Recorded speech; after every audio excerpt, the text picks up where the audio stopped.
ရှာပြားပေါ်တောင်းတာလို့စိတ်ကူးတွေကပုံဖော်ပြီးစားရတဲ့တံမြာသီးလေးပါလို့နော်ဟုတ်ကဲ့အခုကတော့ဒီတံမြာသီးလေးကကျွန်တော်ခွန်ခွာပြီးတော့ခင်းလေးနဲ့ထိုးထားပါပေါ့နော်ဟုတ်ကဲ့ဒါကတော့ကျွန်တော်ကငပိရေပေါ့နေသီးဆက်လေးနဲ့ချုံမုံနဲ့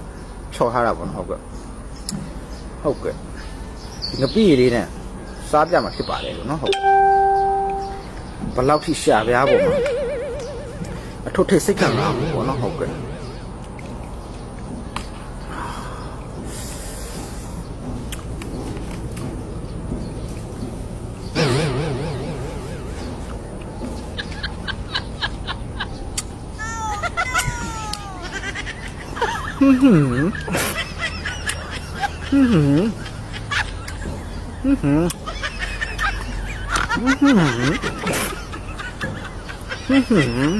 ဟ